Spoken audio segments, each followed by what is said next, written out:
Hello बच्चों, let's see the question. The question says that tension is a result of which of the following? Options हैं transpiration at the leaf surface, cohesive nature of water, narrowness of the xylem tube and option D है all.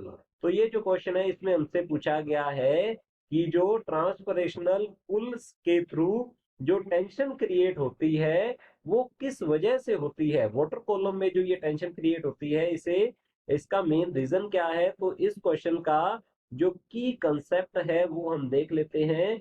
इस question में mainly हमसे पूछा गया है ascent of SAP के बारे में। तो यहाँ हम लिखेंगे असेंट ऑफ सैप। अब असेंट ऑफ सैप जो है ये क्या होता है, ये होता है upward movement of water and minerals through xylem is called ascent of sap. तो मीन हम कह सकते हैं असेंट ऑफ सैप जो है ये क्या है, transport transport through transport through xylem.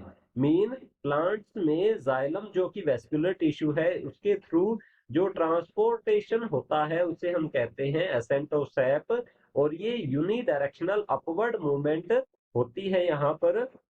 तो ट्रांसपोर्ट थ्रू जाइलम जो है इसके लिए रेस्पॉन्सिबल जो होता है मेनली जो फोर्स है वो होता है ट्रांसपरेशनल पुल। तो यहाँ हम लिखेंगे ये होता है ट्रांसपरेशनल पुल। और ट्रांसपरेशनल पुल की वजह से जो वाटर कॉलम होता है जाइलम में, तो यहाँ हम लिखते हैं जाइलम है जो कि इसकी जो वेसल्स है इसमें वाटर कॉलम होता है। तो यहाँ लिखते हैं वाटर कॉलम जो है इसमें कंटिन्यू टेंशन बनी रहती है। तो यहाँ लिखेंगे इसमें टेंशन बनी रहेगी जिससे कि वाटर की अपवर्ड मूवमेंट जो है वो इजीली होती रहती है। जैसे जैसे ट्रांसपरेशन होता रहेगा वैसे वैसे जो है वाटर की अपवर्ड मूवमेंट जो है ये होती रहती है। तो ट्रांसपरेशनल पुल जो है इसमें मेनली जो हम कह सकते हैं फिजिकल फोर्सेस जो है कौन कौन से होते हैं वो हम देख लेते हैं। यहाँ पर वाटर की कुछ एक फिजिकल प्रॉपर्टीज है जैसे कि यहाँ हम लिख सकते हैं एक तो है सरफेस टेंशन। तो यहाँ लिखते हैं सरफेस टेंशन जो है ये हेल्प करती है, इसकी प्रॉपर्टी है वाटर की। तो यहाँ लिखेंगे सरफेस टेंशन। सरफेस टेंशन की वजह से ही वाटर जो है नैरो ट्यूब्स में अपवर्डली मूव मूव करता है। और सेकंड जो है ये होता है कोहेसिव फोर्स और इसे हम लिखते हैं कोहेशन। कोहेशन का मीन होता है जो वाटर मॉलिक्यूल्स हैं उनमें आपस में ही अट्रैक्शन होता है। ये जो अट्रैक्शन है इसे कोहेसिव फोर्स और कोहेशन हम कहते हैं। और तीसरा होता है अधेशन।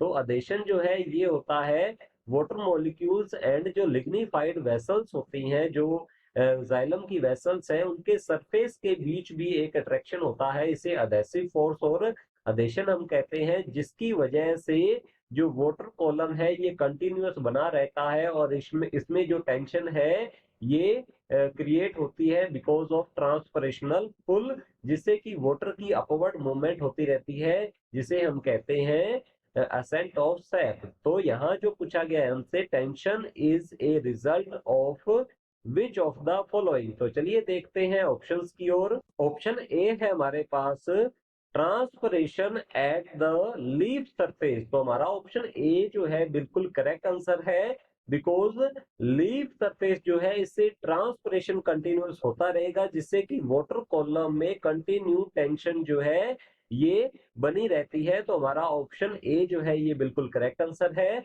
ऑप्शन बी है कोहेसिव नेचर ऑफ वाटर। तो हमारा ऑप्शन बी जो है ये रॉन्ग होगा बिकॉज जो वाटर है उसकी कोहेसिव नेचर की वजह से वाटर कॉलम जो है वो उसमें ब्रेकेज नहीं होता है, वो टूटता नहीं है, इससे टेंशन क्रिएट नहीं होती है। तो हमारा ऑप्शन बी जो है ये रॉन्ग होगा। ऑप्शन सी है narrowness of the xylem tube. तो हमारा ऑप्शन सी जो है ये भी रॉन्ग होता है, इससे भी टेंशन क्रिएट नहीं रहती है, ये वाटर कॉलम को कंटिन्यूस बनाए रखने में हेल्प करता है।